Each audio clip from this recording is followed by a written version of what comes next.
Hello student.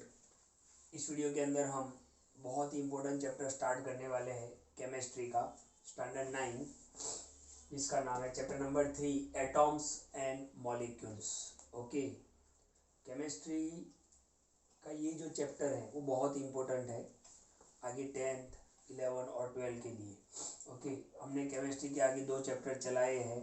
Okay, matter वाले chapter थे दोनों, तो उसके वीडियो एक बार ज़रूर आप देख लें ताकि थोड़ा आपका रिवीजन भी हो जाए और बेसिक भी क्लियर हो जाए। अच्छा, बहुत इंपॉर्टेंट चैप्टर है chapter number 3 and chapter number 4। Chapter number 3 आपका है atoms and molecules and chapter number 4 है स्ट्रक्चर ऑफ एटम। ये आपका जो आगे जो आप केमिस्ट्री पढ़ने वाले हो 10th के अंदर, 11th के अंदर, 12th के अंदर, तो उसका बेस है, आप समझ लो। यानी ये चैप्टर सीखने बहुत ज़रूरी है, इसको समझना बहुत ज़रूरी है। ओके, तो ध्यान से देखो, एटॉम्स एंड मॉलिक्यूल्स। अच्छा, ये चीज़ें हम ऑलरेडी डिस्कस कर चुके हैं, तो भी मैं आपको एक बार बता दूं, अगर आपको केमिस्ट्री अच्छे से सीखना हो तो आपको 4 वर्ड समझने पड़ेंगे। ओके, वो 4 वर्ड कौन से हैं? तो पहला है element, okay, then atom, then molecule. Okay, atom and molecule तो हम पढ़ेंगे ही इस चैप्टर में, और चौथा है कंपाउंड। अगर आपको ये 4 वर्ड समझ में आ जाते हैं, ओके, तो केमिस्ट्री आपका बहुत आसान हो जाएगा। ओके, सबसे पहले हम एलिमेंट की बात करते हैं कि भाई एलिमेंट किसको बोलते हैं। तो एलिमेंट को हमने लास्ट चैप्टर में भी देखा था, इसको 3 कैटेगरी में डिवाइड किया गया है।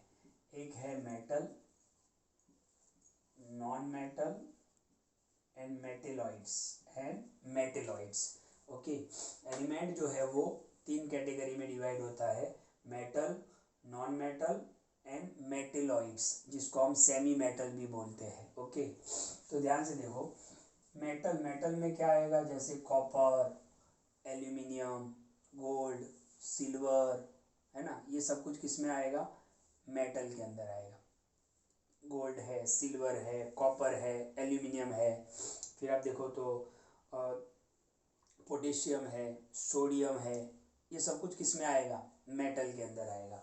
नॉन मेटल की बात करें तो हाइड्रोजन, ऑक्सीजन, ओके, जो गैसियस फॉर्म में होते हैं, वो नॉन मेटल के अंदर आता है। ओके, और मेटेलॉइड्स के अंदर क्या आता है, जैसे बोरॉन आता है, जर्मेनियम आता है। ओके, ये सब कुछ हम आगे भी पढ़ने ही वाले हैं, बट इतना समझो कि एलिमेंट्स को 3 कैटेगरी में डिवाइड किया गया है, मेटल, नॉन मेटल और मेटेलॉइड्स, जिसको हम क्या बोलते हैं? Semi metal.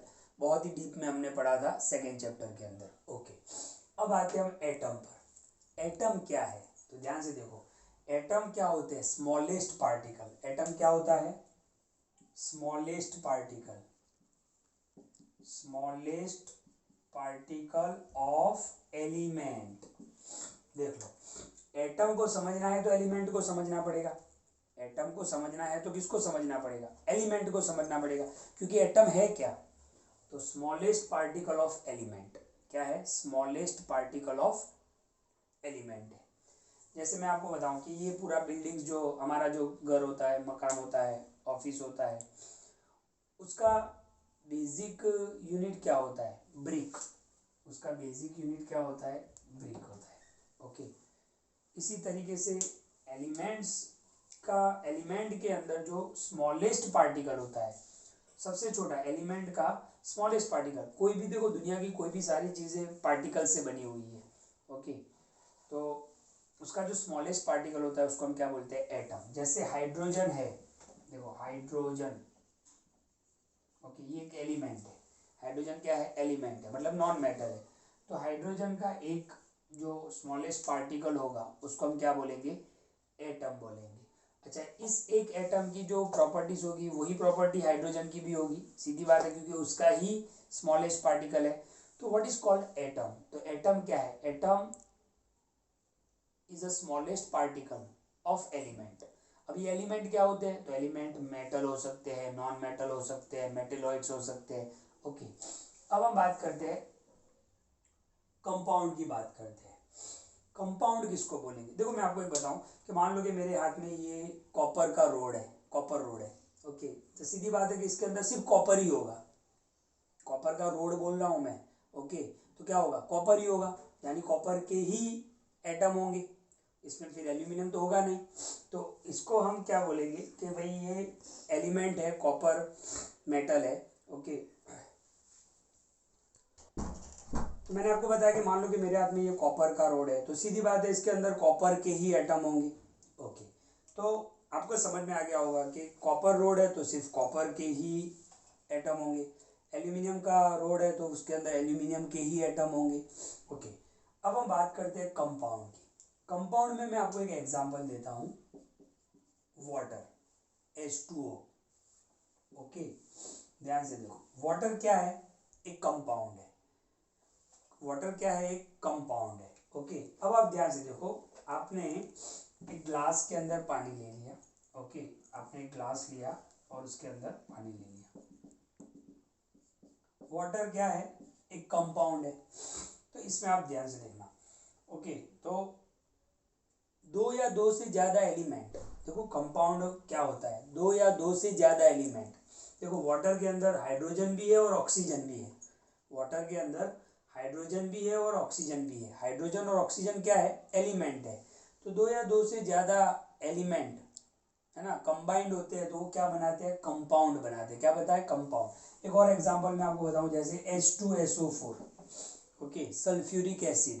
तो देखो इसमें H यानी हाइड्रोजन, S यानी सल्फर, O यानी ऑक्सीजन।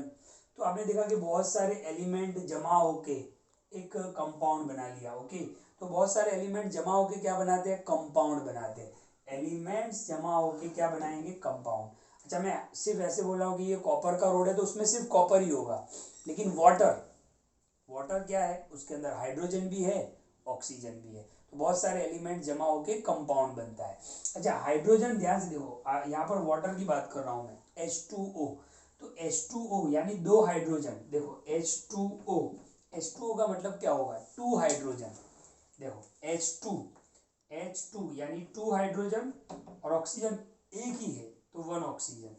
ओके, यानी कैसे बनेगा? देखो, एक हाइड्रोजन का एटम, दो हाइड्रोजन के एटम है, ये दो हाइड्रोजन के एटम और ये एक ऑक्सीजन का एटम। ओके, तो ध्यान से देखो, हाइड्रोजन के दो एटम है, ऑक्सीजन का एक है। तो यहाँ पे क्या होता है? एटम का एक ग्रुप बन गया है। एटम का क्या बन गया है? ग्रुप बन गया है। तो ध्यान से देखो, जिसको हम क्या बोलते हैं? Group of atom. Okay, group of atom, और ग्रुप ऑफ एटम को ही क्या बोलेंगे? मॉलिक्यूल बोलेंगे। क्या बोलेंगे? Molecule. Okay, group of atom को क्या बोलेंगे हम? मॉलिक्यूल बोलेंगे। तो आप देख सकते हो कि भाई वाटर जो है, तो यानी आपको जो वाटर का एक पार्टिकल्स आपको देखने को मिलेगा वो ये होगा, H2O ये होगा, यानी उसमें दो हाइड्रोजन होंगे और एक ऑक्सीजन होगा। हाइड्रोजन के दो एटम, ऑक्सीजन का एक एटम। तो ये एटम सारे मिल गए और एक ग्रुप बना लिया, और उसी ग्रुप को हम क्या बोलेंगे? मॉलिक्यूल बोलेंगे। क्या बोलेंगे? मॉलिक्यूल बोलेंगे। तो चारों चीजों को एक बार क्लियर कर लेते हैं। एलिमेंट क्या है? एलिमेंट को तीन कैटेगरी में डिवाइड किया गया है, मेटल, नॉन मेटल और मेटेलॉइड्स। ओके, उसको हम क्या बोलेंगे? एलिमेंट। भाई मेटल कौन कौन से है? तो कॉपर है, गोल्ड है, सिल्वर है ना, मैग्नीशियम है, ये सारे मेटल में आएंगे। हाइड्रोजन है, ऑक्सीजन है, ये नॉन मेटल में आएंगे। फिर बोरॉन है, जर्मेनियम है, ये मेटेलॉइड्स में आएंगे। एटम किसको बोलेंगे? Smallest particle of element. Atom किसको बोलेंगे? स्मॉलेस्ट पार्टिकल ऑफ एलिमेंट, कि किसी भी एलिमेंट का स्मॉलेस्ट पार्टिकल, चाहे वो एलिमेंट मेटल हो, नॉन मेटल हो या सेमी मेटल हो, उसका छोटे से छोटा पार्टिकल, उसको हम क्या बोलेंगे? एटम बोलेंगे। कंपाउंड किसको बोलेंगे? कि भाई दो या दो से ज्यादा एलिमेंट, दो या दो से ज्यादा एलिमेंट जमा होके जो बनाएंगे उसको हम कंपाउंड बोलेंगे। क्या बोलेंगे? कंपाउंड। जैसे वाटर क्या है? एक कंपाउंड है, क्योंकि उसके अंदर हाइड्रोजन के भी एटम है, ऑक्सीजन के भी एटम है, और हाइड्रोजन और ऑक्सीजन क्या है? एलिमेंट है। ओके, तो ये चीज आपको समझना है। अच्छा, मॉलिक्यूल किसको बोलेंगे? तो group of atom. Group of atom, जैसे मैंने आपको बताया H2SO4। ध्यान से देखो, H2SO4 कैसे बनेगा? दो हाइड्रोजन, तो दो हाइड्रोजन, S यानी सल्फर, एक सल्फर, और ऑक्सीजन कितने हैं? चार, O4। देखो O4 यानी चार ऑक्सीजन, 1 2 3 4। तो आप देख सकते हो, तो यहाँ पर क्या हो गया? ग्रुप ऑफ एटम हो गया। भाई हाइड्रोजन के दो एटम है, सल्फर का एक है, ऑक्सीजन के चार है, तो ये क्या है? Group of atoms. ओके, और उसी ग्रुप ऑफ एटम्स को हम क्या बोलेंगे, मॉलिक्यूल बोलेंगे। तो आपको ये चीज समझ में आना चाहिए पहले कि एटम्स क्या है, मॉलिक्यूल्स क्या है। तो यहाँ पर हम बिल्कुल क्लियर कर लेते हैं कि एटम्स क्या है। तो ध्यान से देखो, smallest particle of elements. Okay, atom का डेफिनेशन क्या होता है, smallest particle of elements. Okay, और मॉलिक्यूल का डेफिनेशन क्या होगा, group of atoms, group of atoms. Okay, group of atoms, तो इसको हम क्या बोलेंगे, मॉलिक्यूल बोलेंगे। ओके, तो ये दो चीजें आपको समझनी होती है कि भाई एटम्स क्या होते हैं और मॉलिक्यूल्स क्या होते हैं। ओके, अब मैं ये सारी चीजें निकाल देता हूँ और थोड़ा हम आगे चलते हैं। ओके, तो एटम और मॉलिक्यूल को समझने के बाद थोड़ा हम आगे चलते हैं चैप्टर में। अब देखो यहाँ पर हमने देखा कि वाटर H2O। ओके, तो हमने देखा कि दो हाइड्रोजन के एटम होते हैं और एक ऑक्सीजन का एटम होता है। ओके, दो हाइड्रोजन और एक ऑक्सीजन। अब ये कैसे कंबाइंड होते हैं, केमिकली कैसे कंबाइंड होते हैं, तो उसको एक्सप्लेन किया है दो साइंटिस्ट ने, दो केमिस्ट थे। उनका नाम है, देखो यहाँ पे मैंने नाम लिखे हैं कि आपने देखा कि भाई H2O, कि भाई उसमें दो हाइड्रोजन के एटम है और एक ऑक्सीजन का एटम है, ये दोनों मिलके वाटर H2O बनाते हैं। तो ये कैसे, मतलब ये केमिकल कॉम्बिनेशन कैसे होता है, ये केमिकली कंबाइंड कैसे होते हैं, तो उसको समझने के लिए आपको लॉ समझने पड़ेंगे, लॉ ऑफ केमिकल कॉम्बिनेशन। क्या समझना पड़ेगा आपको, laws of chemical combination. Okay, अब ये लॉ ऑफ केमिकल कॉम्बिनेशन किसने बनाए, तो यहाँ पर दो साइंटिस्टों के नाम लिखे हुए हैं, Lavoisier and Joseph Proust. Okay, Joseph Proust, Lavoisier and Joseph Proust, ये दोनों केमिस्ट मतलब साइंटिस्ट थे। उन्होंने इस चीज़ को समझाने के लिए, मतलब केमिकल कॉम्बिनेशन कैसे होता है, ओके, केमिकली कंबाइंड कैसे होते हैं, ओके, उसको समझाने के लिए दो लॉ दिए हुए हैं। एक पहला है law of conservation of mass, law of conservation of मास, और दूसरा है law of constant proportion. Okay, तो ये दो लॉ हमें समझना होगा। ओके, हमें क्या समझना है, केमिकल कॉम्बिनेशन समझना है। क्या समझना है, केमिकल कॉम्बिनेशन। तो ये दो साइंटिस्टों के नाम भी आप याद रखो, Lavoisier and Joseph Proust. Okay, Joseph Proust. तो इन्होंने दो लॉ दिए हुए हैं, law of conservation of mass and law of constant proportion. ये दो लॉ हम सीखेंगे नेक्स्ट वीडियो के अंदर। ये इंट्रोडक्शन का वीडियो है, बिल्कुल ध्यान से देखें कि भाई एलिमेंट क्या होता है, एटम क्या होता है, मॉलिक्यूल किसको बोलते हैं, कंपाउंड किसको बोलते हैं, और जो केमिकली कॉम्बिनेशन होता है, केमिकल कंबाइनिंग होता है। ओके, तो उसको समझने के लिए ये दो लॉ हम नेक्स्ट वीडियो के अंदर समझेंगे। तो इस वीडियो को बिल्कुल ध्यान से देखें, इंट्रोडक्शन का वीडियो है।